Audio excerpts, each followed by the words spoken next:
이 변화가 앞서 이제 마리아가 예수님과 관련된 여러 가지 그 일들을 당장은 깨닫지 못해도 마음속에 고이 간직했던 그런 태도와 전혀 무관하지 않을 것이라고 개인적으로는 봅니다. 마리아가 과거에 그렇게 마음에 잘 담아두고 있었기 때문에 이러한 관계 변화에 있어서 당황하지 않고 자연스럽게 받아들이고 그것을 적용하는 모습을 보여준 것이 아닐까 유추해 본다는 것이죠. 자, 성도 여러분, 우리도 사람이니까 지금 내가 겪는 어떤 상황, 나한테 벌어지는 일, 또 거기서 아버지가 나한테 주시는 어떤 말씀들이 전부 와닿거나 이해가 안 갈 수도 있어요. 하지만 중요한 건 뭐예요? 내가 당장 깨달을 수 없거나 이해할 수 없다고 해서 하나님의 인도, 하나님의 섭리, 하나님의 뜻, 계획 이것을 함부로 간과해서는 안 된다는 겁니다.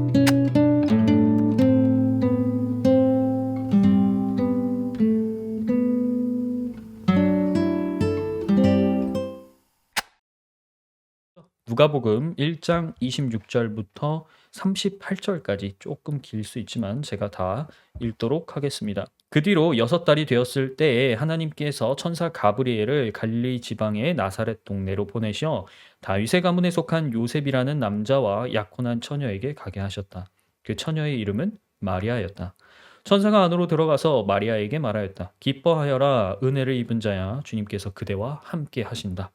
마리아는 그 말을 듣고 몹시 놀라 대체 그 인사말이 무슨 뜻일까 하고 궁금하게 여겼다. 천사가 마리아에게 말하였다. 두려워하지 말아라, 마리아야. 그대는 하나님의 은혜를 입었다. 보아라, 그대가 잉태하여 아들을 낳을 터이니 그의 이름을 예수라고 하여라. 그는 위대하게 되고 더없이 높으신 분의 아들이라고 불릴 것이다. 주 하나님께서 그에게 그의 조상 다윗의 왕위를 주실 것이다. 그는 영원히 야곱의 집을 다스리고 그의 나라는 무궁할 것이다. 마리아가 천사에게 말하였다. 나는 남자를 알지 못하는데 어떻게 이런 일이 있겠습니까? 천사가 마리아에게 대답하였다. 성령이 그대에게 임하시고 더없이 높으신 분의 능력이 그대를 감싸줄 것이다. 그러므로 태어날 아기는 거룩한 분이요 하나님의 아들이라고 불릴 것이다. 보아라, 그대 친척 엘리사벳도 늙어서 임신하였다. 임신하지 못하는 여자라 불리던 그가 임신한 지 벌써 6달이 되었다. 하나님께는 불가능한 일이 없다. 마리아가 말하였다. 보십시오. 나는 주님의 여종입니다. 당신의 말씀대로 나에게 이루어지기를 바랍니다. 천사는 마리아에게서 떠나갔다. 오늘은 이 마리아라는 인물을 함께 행복한 여자 마리아라는 제목으로 살펴보려고 합니다. 자, 우리가 이제 지난주에는 대림 주간을 맞아서 이제 선지자 요한을 살펴보았었죠. 이 두 번째 순서로 마리아를 이제 말씀드릴 건데요. 요한이 예수님의 길을 닦는 사람이었다면 마리아는 태초의 말씀, 곧 하나님과 함께 계셨던 그분께서 이 사람의 몸을 입고 태어나는 그 기점에 서 있는 아주 중요한 인물이라고 할 수가 있습니다.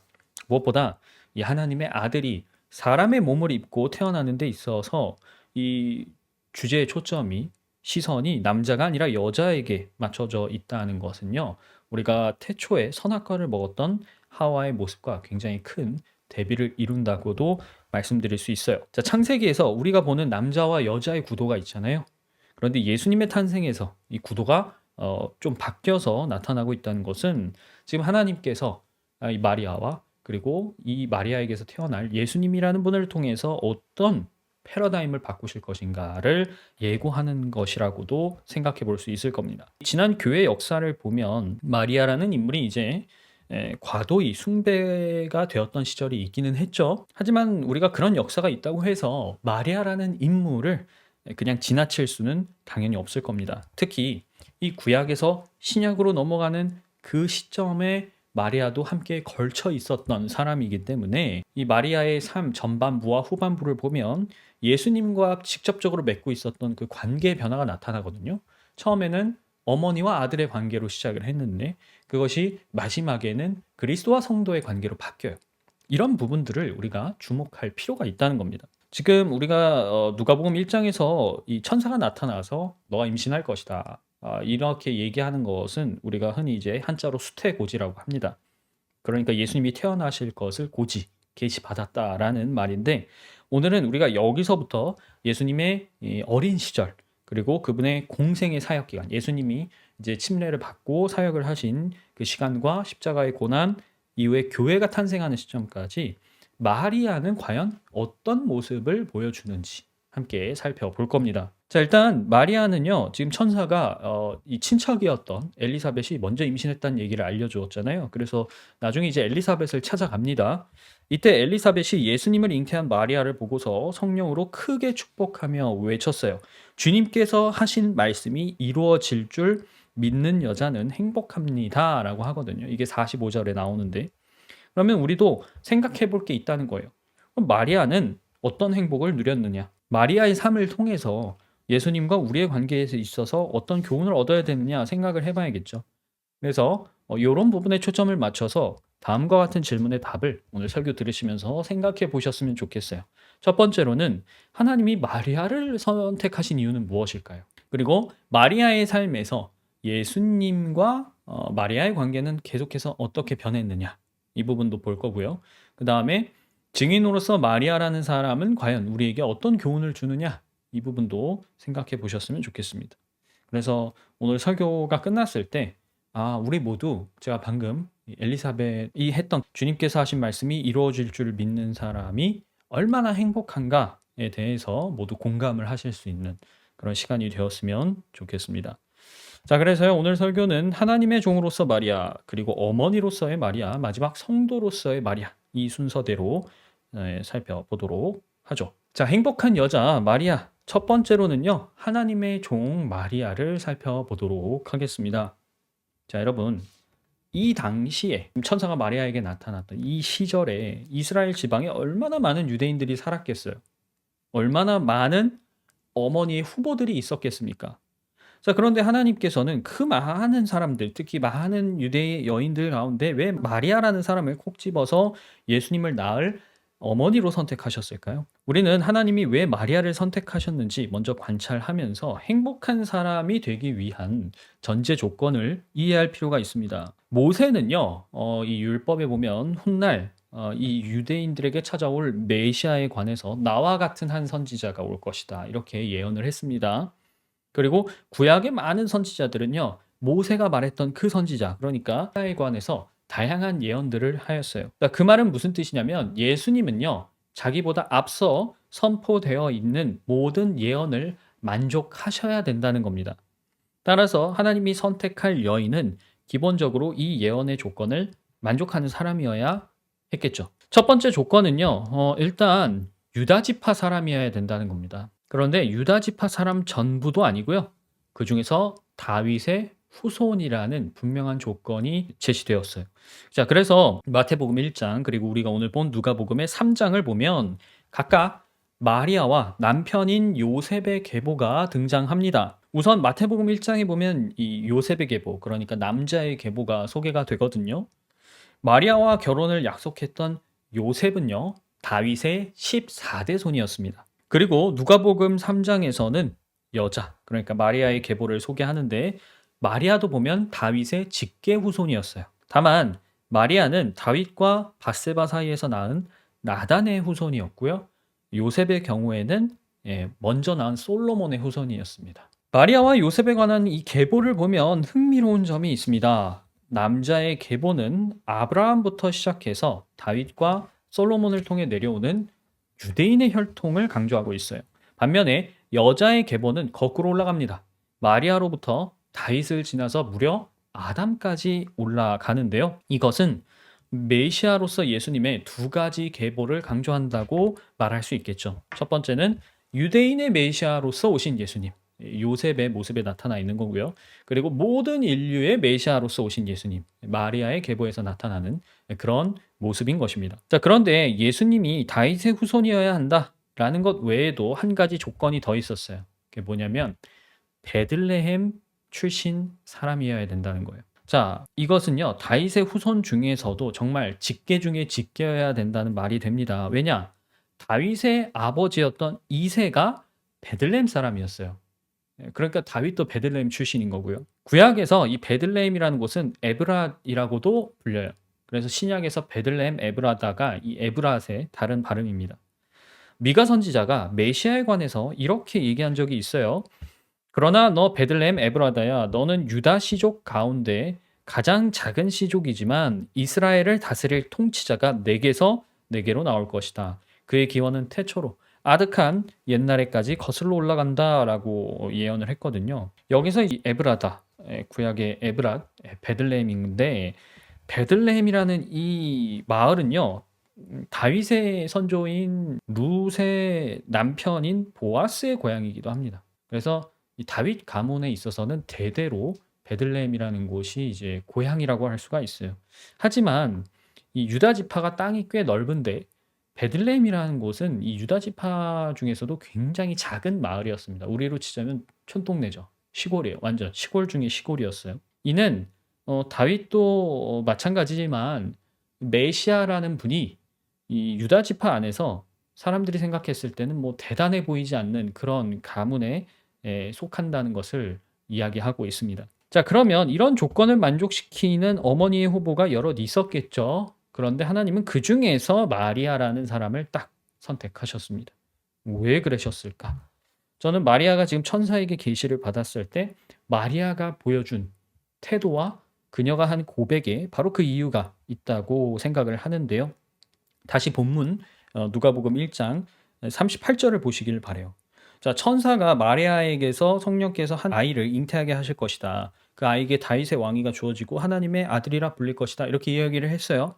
자, 그때 마리아가 최종적으로 한 고백이 뭡니까? 38절에 보십시오. 나는 주님의 여종입니다. 당신의 말씀대로 나에게 이루어지기를 바랍니다라고 하죠. 자, 예수님이 태어나시려던 이 시기에 이스라엘, 엄밀히 말하면 이제 식민지였던 팔레스타인 땅이죠.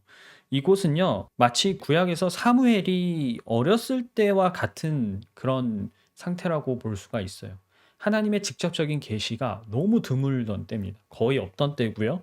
영적으로는 이 혼탁하기 그지없는 시대였거든요. 나라는 기본적으로 로마의 식민지가 되었고 이 식민지가 된 땅에서 유대인들의 종교 활동은 사실상 요식행위에 지나지 않던 그런 시기였습니다. 심지어 앞서 우리가 살펴본 요한의 아버지 사가랴를 한번 생각을 해보세요. 그는 분명히 흠없이 율법을 지키는 사람이었어요. 즉 훌륭한 제사장이었습니다. 그 시대에 보기 드문. 그러나 그는 자기 눈으로 직접 천사가 앞에 나타나서 예언을 해줬는데도 하나님의 말씀을 믿지 못해서 요한이 태어날 때까지 벙어리로 지냈잖아요. 자, 그런데 마리아를 보세요. 나는 남자를 모르는데 어떻게 아이를 가질 수 있습니까? 성령께서 잉태하게 하실 것이다. 천사가 이렇게 얘기를 하니까 그 말을 곧장 믿고 그렇게 되기를 바랍니다라고 순종하였죠. 무엇보다 마리아가 38절에서 보십시오. 나는 주님의 여종입니다. 라고 얘기하는 것을 잘 유념하시기 바랍니다. 이 마리아의 고백을 보면요. 왜 하나님께서 마리아라는 사람을 선택하셨는가? 이것을 분명히 보여주는 증거인 거예요. 지금 마리아가 이미 본인과 하나님의 관계를 어떻게 정의하고 있는지 주목해야 됩니다. 하나님을 주인으로서, 자신을 종으로서 이 관계를 명확하게 설정한 사람이었어요. 이런 믿음을 갖고 있는 사람은 그 시대에 굉장히 보기 드문 사람이었습니다. 지금 마리아가 예수님을 잉태할 것이다 라는 이 계시를 받고 한 고백을 보면 마리아가 그 전에 이 전까지 어떤 사람으로서 살아왔는지 하나님께 어떻게 순종하면서 살아왔는지에 대해서 우리가 단번에 짐작을 해볼 수 있는 거예요. 특히 여러분 앞서 이제 선지자로서 선택받은 요한의 어머니 이제 마리아와 친척 관계인 엘리사벳도 그렇고 또 마리아도 그렇고 성경에서 공통적으로 이 하나님 앞에서 정직하게 살고 있었던 여인이었다라는 것을 굉장히 강조하고 있어요. 이것은요, 하나님은 당신을 믿는 사람에게 아주 소중한 일을 맡기도록 선택하신다라는 사실을 분명히 보여주고 있습니다. 무엇보다 이제 오늘 본문 46절 그리고 55절까지 나오는 마리아의 찬가를 보면 지난 세월 동안 이것을 가사로 굉장히 많은 곡을 붙일 만큼 인기가 있는 부분이었거든요. 우리가 이 부분도 함께 읽어보면 좋을 것 같습니다. 46절부터요. 마리아가 이제 이렇게 노래를 합니다. 내 영혼이 주님을 찬양하며 내 마음이 내 구주 하나님을 좋아함은 그가 이 여종의 비천함을 보살펴 주셨기 때문입니다. 이제부터 모든 세대가 나를 행복하다 할 것입니다. 힘센 분이 나에게 큰 일을 하셨기 때문입니다. 그의 이름은 거룩하고 그의 자비하심은 그를 두려워하는 사람들에게 대대로 있을 것입니다. 그는 그 팔로 권능을 행사하시고 마음이 교만한 사람들을 흩으셨으니 제왕들을 왕좌에서 끌어내리시고 비천한 사람들을 높이셨습니다. 줄인 사람들을 좋은 것으로 배부르게 하시고 부한 사람들을 빈손으로 떠나 보내셨습니다. 그는 자비를 기억하셔서 자기의 종 이스라엘을 도우셨습니다. 우리 조상들에게 말씀하신 대로 그 자비는 아브라함과 그 자손에게 영원토록 있을 것입니다. 라고 노래를 해요. 지금 이 내용을 보시면 바로 아실 수 있겠지만 마리아는 뭘 노래하고 있어요? 아, 나에게 약속하신 이 아이가 훗날 다윗의 왕위를 물려받을 이스라엘을 다시 회복시켜줄 메시아다라고 노래를 하는 것입니다. 그러니까 마리아가 앞서 천사의 말에 했던 그 고백이 가짜가 아니라는 것을 우리가 이 찬가에서 알 수 있는 것이죠. 그러나 마리아는 이때까지 여전히 모르고 있는 사실이 있었어요. 훗날 바로 자기가 메시아라고 믿었던 그 아들이 십자가에 못 박혀서 아버지 어찌하여 나를 버리셨습니까? 라고 절규할 것이라는 그 미래는 모르고 있었죠. 자, 이 미래를 우리는 이미 알고 있기 때문에 마리아가 받을 어떤 행복, 그 행복과 이 아들이 죽는 그 고난과 고통은 완전히 정반대에 있는 거 아닌가? 이렇게 생각해 볼 수 있겠지만 지금 우리는 그것이 온 인류의 행복을 위해서는 불가피한 하나님의 결단이었다라는 사실을 잘 알고 있죠. 자, 이 점을 유념하면서 이제 행복한 여자 마리아 두 번째 어머니 마리아로서의 모습을 함께 살펴보도록 하겠습니다. 자, 마리아는요 매우 매우 놀라운 방법으로 엄밀히 말하자면 이제껏 없었고 또 앞으로도 없을 성령의 잉태로 아이를 낳았습니다. 그리고 그 아이를 키우면서 아이가 보여주는 하나하나의 모습을 마음에 담아두기 시작했어요. 자, 여러분, 만약에 여러분이 하나님께 이런 계시를 직접 받았더라면 사실 어떤 사람이든 그 아이의 삶에 주목하지 않을 수 없을 겁니다. 그러나 마리아는 일단 직접 뱃속에 품었던 어머니였기 때문에 다른 사람과는 조금 남다른 시선으로 예수님을 바라볼 수밖에 없었어요. 우선 복음서에 예수님의 유년 시절에 관한 사건은 이제 크게 세 가지가 기록이 되어 있습니다. 첫 번째는 예수님이 태어나셨을 때, 그러니까 베들레헴에서 막 태어나셨을 때 인근에서 양을 치던 목자들이 천사의 계시를 받고 예수님을 찾아왔었죠. 두 번째 사건은 태어나신 지 조금 지났을 때입니다. 아마 돌을 넘긴 나이쯤이었을 텐데 동방에서 세 명의 박사들이 방문을 하는 사건이 있었고요. 마지막으로 이제 12살에 예루살렘에서 마리아와 요셉이 예수님을 잊어버린 사건입니다. 자, 이 중 우리는 첫 번째와 세 번째 사건을 기록한 누가의 이야기를 살펴볼 건데요. 누가는 특히 예수님의 유년 시절에 주목해야 할 두 사건에 있어서 마리아가 어떤 태도를 보였는지도 함께 기록을 해주고 있어요. 자, 첫 번째 사건부터 살펴볼까요? 예수님이 이제 베들레헴에서 태어나셨는데 그때 이 베들레헴 근방에서 양을 치고 있던 목자들에게 천사가 나타났습니다. 자, 우리는 이 베들레헴에서 살았던 다윗이 사무엘에 의해서 기름 부어지기 전에 아버지의 양을 치던 목자라는 사실을 잘 알고 있죠. 어떤 면에서는 이 목자들도 그렇게 먼 후손이라고 볼 수 있을 텐데 베들레헴이라는 그 작은 마을에 천사가 메시아의 탄생을 축하하면서 찬양을 했기 때문에 사실 온 마을이 이 사실을 알 수밖에 없었을 거예요. 더군다나 베들레헴은 굉장히 작은 마을이라고 했죠. 자, 천사가 그럼 목자들에게 뭐라고 얘기했냐? 누가복음 2장에 나오는데요. 1절에 이렇게 얘기합니다. 오늘 다윗의 동네에서 너희에게 구주가 나셨으니 그는 곧 그리스도 주님이시다라고 했어요. 자, 그 다음에 이어서 천사와 더불어 많은 하늘의 군대가 나타나서 찬양합니다. 더없이 높은 곳에는 하나님께 영광이요 땅에는 주님께서 좋아하시는 사람들에게 평화로다. 자, 이 놀라운 경험을 한 목자들은요 급하게 이제 베들레헴으로 내려갑니다. 그래서 수소문해서 갓 태어난 아기가 있는 곳을 가보니 정말로 갓난 아기가 포대에 쌓여 구유에 뉘어 있었죠. 그리고 요셉과 마리아는 물론이고요. 이제 마을 사람들에게 본인들이 양을 치다가 본 이 놀라운 광경에 대해서 그리고 자기들이 천사들이 해준 말에 대해서 이야기를 해 주었습니다. 그런데 이 누가복음 2장 18절을 보면요. 사람들은 이 목자들의 증언을 듣고서 굉장히 이상하게 생각했다 그래요. 그도 그럴 게 여러분 앞에 정말 갓 태어난 아기가 하나 있다라고 생각해 보세요. 그런데 어느 사람이 오더니 이 아기가 메시아래요. 그리스도래요. 천사가 갑자기 나타나서 우리한테 그렇게 얘기를 했어요. 라고 얘기를 하면 이 애기가? 라는 생각이 들 수밖에 없겠죠. 왜? 너무 평범한 한 명의 아기였기 때문에. 하지만 앞서 잉태의 계시를 받았고 또 그것을 믿음으로 순종했던 마리아는요. 이 목자들의 증언을요. 마음속에 고이 간직하고서 곰곰이 생각했습니다. 그렇게 예수님이 자라서 12살이 되던 해에 6월절에 온 가족이 늘 그랬듯이 이제 예루살렘에 갔는데요. 요셉과 마리아 그 가족만이 아니고 온 친척들이 다 함께 이제 예루살렘을 갔습니다. 문제는 이제 나사렛으로 다시 돌아올 때 생겼는데요. 예수님이 안 보이는 거예요. 근데 뭐 이미 12살이나 됐고 또 친척들도 많이 같이 갔기 때문에 그 중에 같이 섞여 있을 거야 라고 생각을 했던 것 같아요. 그래서 요셉이나 마리아나 그냥 계속 갔습니다.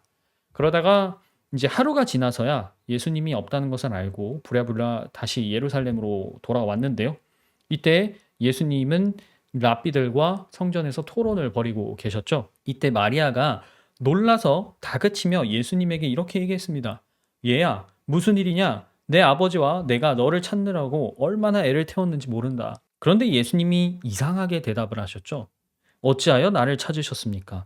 내가 내 아버지의 집에 있어야 할 줄을 알지 못하셨습니까? 자, 이 예수님의 대답을 요셉도 마리아도 깨닫지 못했습니다. 자, 아버지가 옆에 버젓이 있어요. 요셉이 있었단 말이죠. 그런데 내가 왜 아버지의 집에 있어야 할 줄 모르셨습니까? 라고 물으니까 그럴 만도 합니다. 자, 그런데 이때도 마리아는 이해하지는 못했어요. 하지만 이 일 자체를 예수님의 말 자체를 자기 마음속에 고이 간직하고 있었습니다.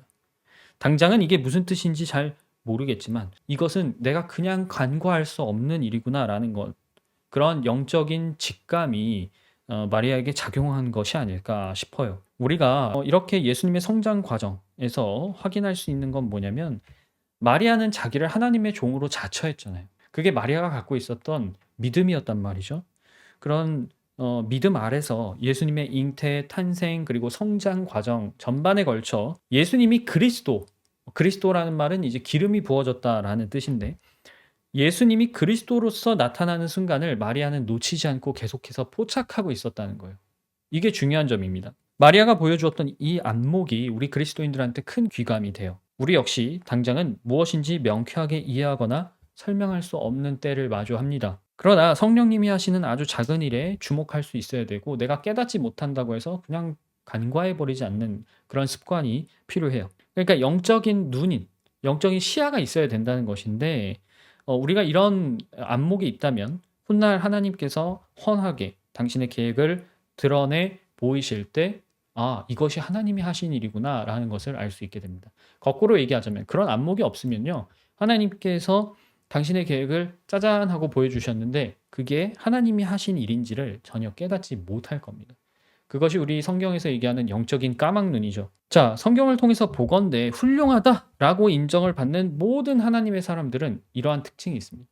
하나님께서 하시는 아주 작은 일도 놓치지 않아요. 그리고 당장 깨닫지 못하더라도 그것을 자기 마음속에 항상 잘 담아 두었습니다. 이제 예수님이 이제 30세가 넘어서 요한에게 침례를 받고 사역을 본격적으로 시작하시던 참에 마리아 그리고 예수님의 관계가 변하는 아주 중요한 사건이 일어나요. 이 사건 전까지 마리아와 예수님의 관계는 부모와 자식, 즉 어머니와 아들로서 그려지거든요. 그런데 여기서부터는 달라집니다.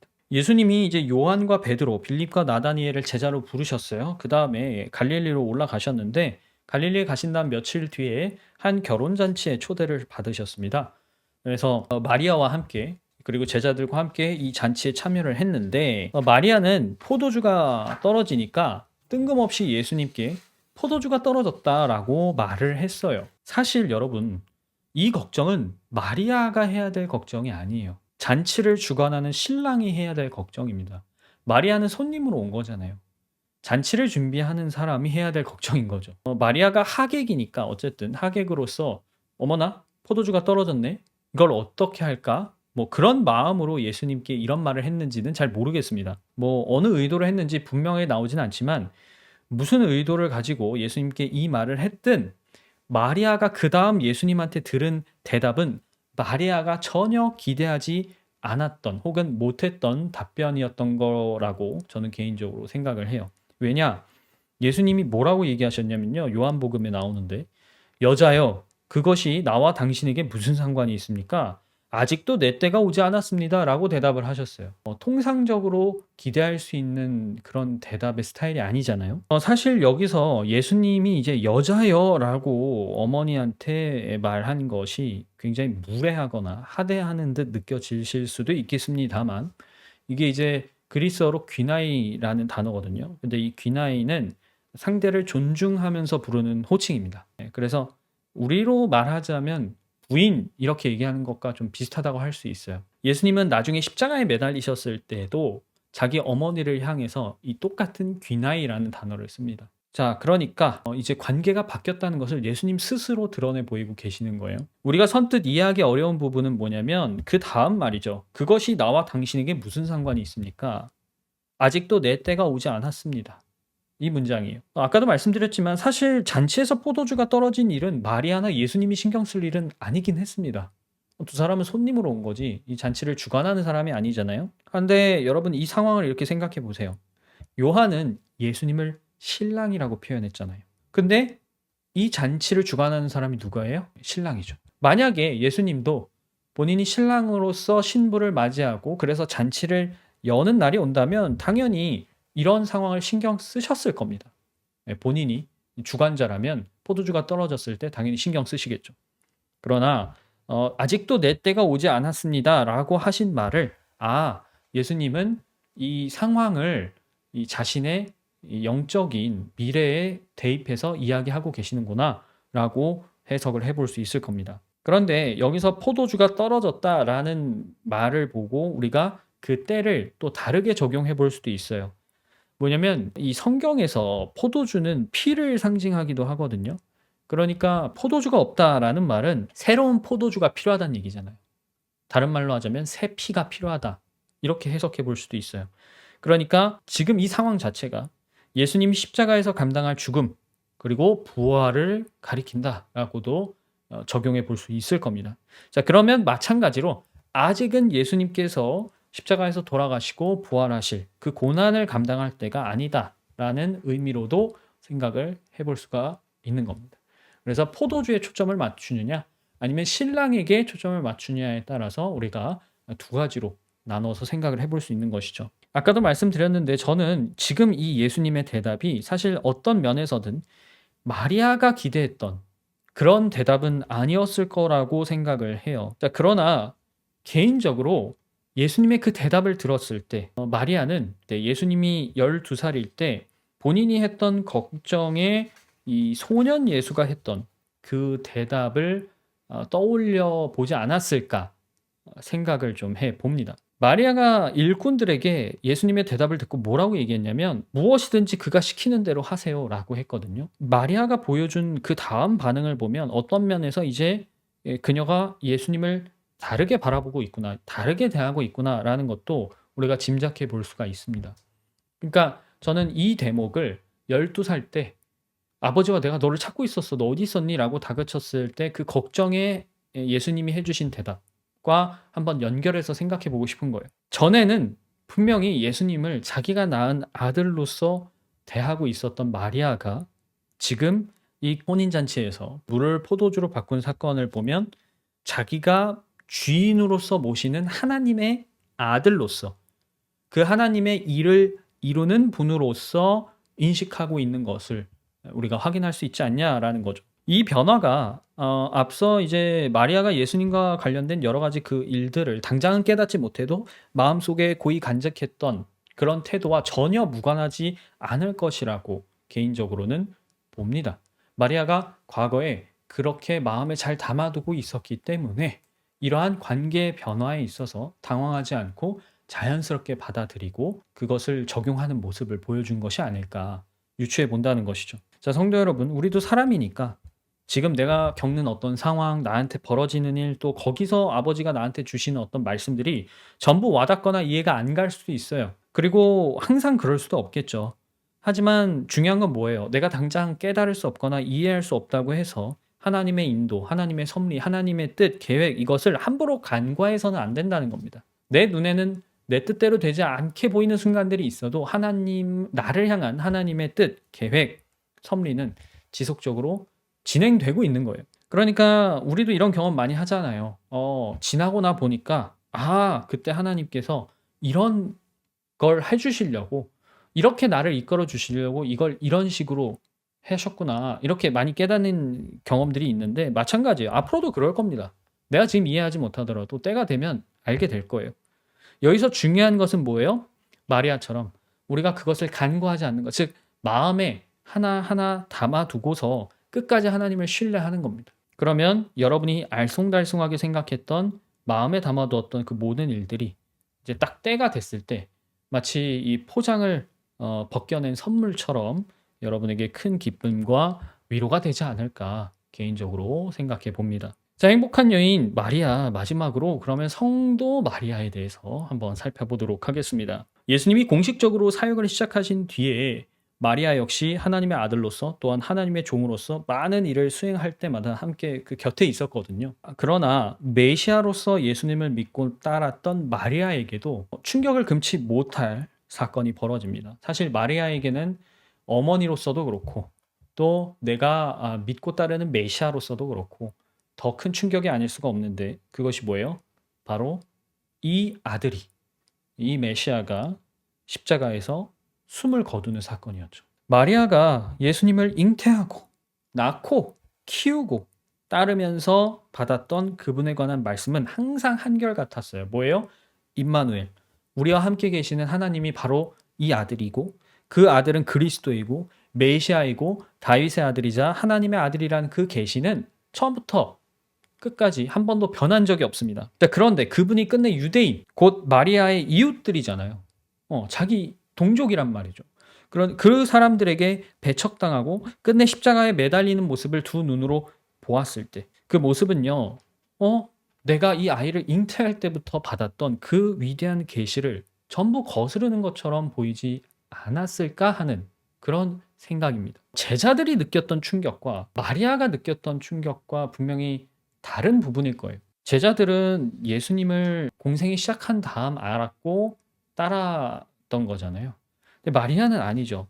어머니로서 잉태부터 성장부터 인간으로서의 처음부터 함께 했단 말이죠. 그런데 그런 마리아가 예수님이 십자가에 달리신 것을 보았을 때 느꼈던 충격은 제자들이 느꼈던 충격과는 좀 결이 다르지 않았을까 하는 것이죠. 무엇보다 여러분, 십자가에 명패를 달았는데 그 명패에 뭐라고 써 있었습니까?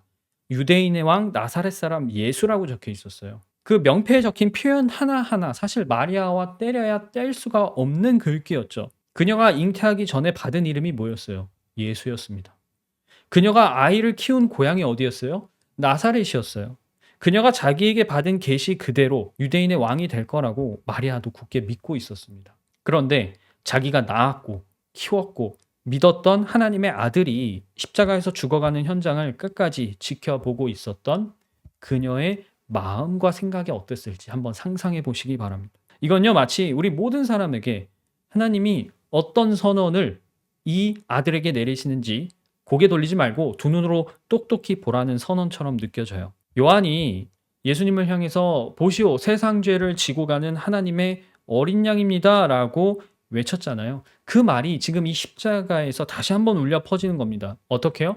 두 눈으로 똑똑히 보시오. 저 십자가에 달린 사람이 이 세상 죄를 제거하는 하나님의 어린 양이요 라는 외침이죠. 모든 사람의 죄를 제거하기 위한 희생양이 되신 거잖아요. 이 점에서 마리아도 예외가 아니었다는 겁니다. 그녀가 이분을 낳았죠. 이분을 키웠죠. 그리고 그분을 믿고 따랐지만 그녀 역시 이 아들의 죽음을 통해서 구원받아야 하는 죄인이라는 사실을 본인 스스로 보아야 했던 겁니다. 무엇보다요, 예수님의 죽음은 이제 인간으로서 예수님과 마리아의 육적인 관계를 완전히 끊어버리는 중요한 변환점이었습니다. 물론 예수님이 사역을 시작하신 순간부터 이제 어머니 아들의 관계는 완전히 바뀌었죠. 하지만 예수님이 돌아가시는 순간에 정말로 육적으로 맺고 있었던 혈연 관계가 완전히 끊어집니다. 이는 예수님이 마리아에게 새 아들을 주시는 대목으로도 확인이 돼요. 이 요한복음 19장에 보면 예수께서 자기 어머니와 그 곁에 서 있는 사랑하는 제자를 보시고, 이 사랑하는 제자는 요한이죠. 어머니에게 어머니, 제가 아까도 말씀드렸지만 이 귀나이라는 표현은 부인 이렇게 말하는 호칭으로 볼 수 있다 그랬죠. 어머니, 이 사람이 어머니의 아들입니다 하고 말씀하시고, 그 다음에 제자에게는, 요한에게는 자, 이분이 내 어머니시다 하고 말씀하셨다. 그때부터 그 제자는 그를 자기 집으로 모셨다라고 되어 있습니다. 그러니까 이게 무슨 말이냐면, 이제 마리아의 아들은 죽었다는 얘기예요. 너가 낳은 그 아들은 죽었어. 하지만 그 아들이 죽었기 때문에 이제 마리아는 자기가 낳았던 그 아들과 새로운 관계를 맺을 수 있는 아주 특이한 문을 열게 됩니다. 이제 마리아는요, 자기가 낳았던 그 아들과 결별하고 대신 부활한 하나님의 아들과 성도로서의 관계를 이 아들과 맺게 되는 거예요. 이건 예수님이 부활하고 승천하신 뒤 예루살렘에 있던 제자들이 다락방에 모여서 이제 성령을 기다리면서 열심히 기도하고 있었어요. 그 장면에서 아주 잘 나타납니다. 사도행전 1장에 나오는데요. 사도행전 1장 14절에 보면 이들은 모두 여자들과 예수의 어머니 마리아와 예수의 동생들과 함께 한 마음으로 기도에 힘썼다라고 적혀 있습니다. 뭐예요? 교회의 성도로서 마리아가 그리스도의 몸을 이루는 한 명의 구성원이 되기를 간절히 기도하고 있었다는 것이죠. 사실 예수님이 사역하시던 그 중간중간에 보면요, 예수님의 동생들이 나올 때가 있거든요. 그러니까 엄밀히 말하면 이제 요셉과 마리아 사이에서 태어난 자식들인 거죠. 그런데 이 동생들이 종종 예수님을 믿지 않는 모습을 보이기도 했어요. 그러나 사도행전 기록을 보면 마리아는 물론이고요, 이제 예수님의 대표적인 동생인 야고보를 비롯해서 다른 가족들이 함께 예수님을 구세주로서, 부활하신 하나님의 아들로서 믿고 교회 공동체에 참여하는 모습들이 나옵니다. 이건요, 마리아뿐만이 아니라 예수님의 형제들 역시 기존에 맺고 있었던 어떤 인간적인 관계, 혈육 관계, 이런 것들을 완전히 끊어내고 예수님과 영적으로 새로운 관계로 전환되었다. 새로운 관계를 맺게 되었다라는 변화를 가리키는 것이죠. 자, 예수님이 인간으로서 이 혈연 관계를 완전히 끊어내셨다는 것은 첫 번째로 유대인이지만 유대인만을 위한 메시아는 아니다. 그리고 두 번째로는 메시아로서 그분이 모든 사람과 영적인 관계를 맺는다라는 의미를 가지고 있다. 해석해 볼 수 있습니다. 특히 아까 말씀드렸지만 마리아와 또 그 자식들이 교회 공동체 안에서 함께 열심히 기도를 하고 있었단 말이죠. 이건요, 본인들이 기존에 예수님과 맺고 있었던 육적인 관계를 자랑하거나 의스대지 않았다는 뜻이기도 합니다. 분명히 자랑하려면 자랑할 수 있는 부분일 수도 있죠. 내가 천사의 계시를 받아서 이 아들을 낳아서 키웠다. 자랑하려면 자랑할 수 있어요. 그런데 성경에는 그런 모습이 전혀 나오지 않습니다. 이건 마리아가 처음에 보여줬던 그 자세, 저는 주님의 종입니다 라는 그 고백이 그냥 빈말로 한 게 아니라는 것을 실질적으로 증명하는 거예요. 마리아는 예수님을 잉태하는 순간부터 교회의 성도로서 참여하는 모든 순간에 항상 나는 종이다 라는 그 믿음과 자세를 꾸준히 지켰다는 거죠. 이런 점에서 마리아는 우리가 앞서 저번 주에 살펴본 요한과 대비를 이룹니다. 요한은 신랑의 친구로 살다가 결국 죽었죠. 그는 끝까지 구약적인 사람이었습니다. 그러나 마리아는요, 어머니 아들이라는 그 혈연 관계를 통해서 나중에는 예수님의 죽음과 부활, 즉 이 새 언약으로 신랑과 신부의 관계라는 새로운 변화를 잘 이루어냈습니다. 그래서 마리아는요, 유대인들 중에서도 예수님의 부활을 증언했던 이 초대교회, 그 초대교회의 그리스도인들, 다른 말로 하자면 이제 예수님이 말씀하신 첫 열매들을 대표하는 그런 사람으로 얘기를 해볼 수 있을 겁니다. 마리아는요, 유대인이 이제는 교회 성도로서 바뀌는 그 모습을 보여주는 상징적인 인물과도 같은 거예요. 무엇보다 초대교회가 유대인으로부터 시작했지만 곧 성령님의 역사로 모든 사람에게 그 문이 열렸잖아요. 우리 역사에서 유대인이면서 그리스도인인 사람을 가리키는 모든 사례에 이제 마리아도 포함이 될 겁니다. 자, 놀랍게도요, 이제 이 사도행전 초반에 잠깐 나오는 모습을 끝으로 성도로서의 마리아는 조용히 공동체 속에 녹아들고 더 이상 윤곽을 드러내지 않습니다. 즉, 마리아는 이제 이 무대에서 조용히 퇴장해요. 그리고 신약 성경의 무대는 이제 유대인에서 이방인으로, 그리고 그것을 주도하는 사람들은 이제 사도들에게서 점차 감독들에게로 옮겨갑니다. 그러나 우리는 마리아가 처음부터 끝까지 일관되게 보여주었던 자기 믿음과 고백을 증명했던 그 삶, 그리고 그녀가 조용히 이 무대에서 퇴장했다는 것을 보고 얼마나 성공적으로 신앙생활을 했는지 우리가 짐작할 수 있을 거예요. 성경에 보면 이 스펙타클한 삶을 살았던 사람들이 무척 많습니다. 그런데 마리아만큼 중요한 시기에 중요한 사람으로서 하나님의 경륜이 바뀌는 그 엄청난 사건을 자기의 삶으로 온전히 받아냈던 사람이 있는가 묻는다면 그렇지 않을 거예요. 저는 이 파란만장한 삶과 경험이 마리아를 정말로 행복한 여자로 만들었을 것이라고 믿습니다. 무엇보다 아까 강조드렸지만 그녀가 등장부터 퇴장까지 한결같이 보여준 일관된 믿음, 그리고 그 믿음에 대한 증명은 정말로 아름다운 고백이고 아름다운 삶이라고 할 수 있어요. 이제 하나님의 종이었고 예수님의 어머니였으나 우리와 같은 성도가 된 마리아를 본받아야 합니다. 마리아에게 하셨던 그 계시, 이 아들이 어떤 아들이 될 것인가에 대한 계시는 마리아한테만 주신 게 아니에요. 이 기록된 말씀은 우리에게도 주신 계시입니다. 여러분이 2000년 전에 베들레헴에서 나셨던 그분을 메시아로서, 하나님의 아들로서 믿으신다면 우리 역시 마리아처럼 그분과 함께하는 나의 모든 삶에서 아주 작은 일에도 주목할 수 있는 섬세함과 그리고 그것을 해석할 수 있는 통찰력을 가지고 있어야겠죠. 나와 함께 하시는 하나님, 예수님의 또 다른 이름인 임마누엘의 뜻이잖아요. 나와 함께 하시는 하나님이 나와 함께하는 일 중에는 아무리 사소한 것도 결코 가볍게 넘길 것이 없습니다. 여러분 눈에는 정말 사소한 것처럼 보인다 할지라도 그럴 수 없다는 거예요. 때가 되면 지금은 내가 이해하지 못하는, 지금은 우리가 깨닫지 못하는 하나님의 뜻과 계획을 깨달을 날이 올 겁니다. 희미하게 알던 것을 내가 또렷하게 아는 날이 올 거예요. 우리가 처음 오셨던 그 하나님의 아들이 다시 오실 것이다 라고 믿는다면 지금 우리에게 중요한 것은 나의 모든 삶, 지금 내가 그분과 함께하는 이 삶의 모든 순간들을 소중히 여기는 자세죠. 이전에 말씀드린 적이 있습니다만 믿을 수만 있다면 여러분의 모든 것이 축복인 거예요.